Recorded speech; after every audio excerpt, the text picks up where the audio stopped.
Girls play together and boys play together. Many, if not all, sports are split by gender.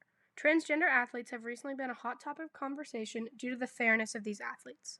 Some argue that they should be allowed to compete as their identified gender with no questions asked, while the other side believes that there may be unfair advantages, especially when talking about transgender women. To start off, many people believe that not allowing transgender athletes to compete is complete discrimination. According to Joanna Harper, a leading researcher on transitioning athletes, says that being a transgender woman in athletics is an advantage. But when hasn't there been advantages in athletics? She gives the example of a left-handed baseball player compared to a right-handed baseball player. This shows the importance of the argument because athletics have never been completely fair. Allowing transgender women to compete is just another obstacle athletes have to overcome. According to Harper, athletes don't throw a fit and try to get the left-handed baseball players to play a different game. So why should it be any different with transgender females? In an interview with ABC News, Lindsay Heckox, a transitioned female athlete, talks about her experience being a trans runner. I don't even think most of my teammates would even think of me as trans. I just look like a regular girl. Lindsay is a big supporter of trans athletes in sports because she knows how much it helped her during her transition. Marginalizing these trans athletes can cause many detrimental health effects to these young women. Competing in athletics could be their only outlet, and if that is taken away, it could do a lot more to their health than just losing physical activity.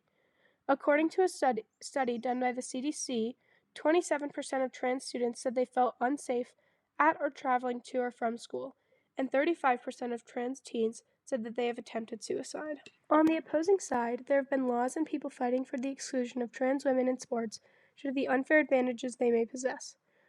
To start off, many cisgender females, also known as females whose gender identity is the same as their birth sex, who have competed against trans women in sports, talk about the higher athleticism these females possess. Chelsea Mitchell, an 18-year-old track athlete, spoke out after losing 4 track titles and many opportunities to advance to higher level meets to trans women. In an article from ABC News, she says, "So I decided to speak out because I believed that it was unfair for me and my other competitors." This argument is very important because it is causing many young athletes to lose titles they may have won due to a trans athlete. Many states have proposed or passed laws banning trans women from competing as their identified gender in sports.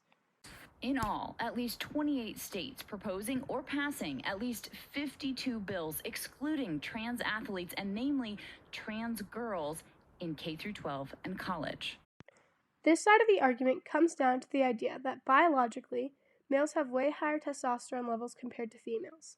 An average 17 to 18-year-old male has a testosterone level 60 times higher what the same age female has. Testosterone in the body helps build muscle mass, so the more you have, the more muscle your body is able to build. With these higher testosterone levels, people argue that trans women have unfair advantages biologically. There are ways to reduce these levels of testosterone in women transitioning from male to female with a drug, but many believe that it is not enough. As stated in an interview with the Washington Post, Benjamin Levine, a world-leading researcher in athletic performance, says, "People who go through puberty with male levels of testosterone, on average, will grow taller and stronger than cisgender girls and women, with more muscle mass, larger hearts, and advantages in several other physiological factors that affect athleticism." This shows that even if trans women are going through hormone suppressants, they are still likely to have unfair advantages due to how they developed. This research caused many people to speak out against trans women competing against cisgender women because of these unfair advantages they possess. In conclusion, both sides of the argument have valid points. But what would you do? Suppress one group of people so it's fair for the rest, or put everyone together with the risk of it not being fair?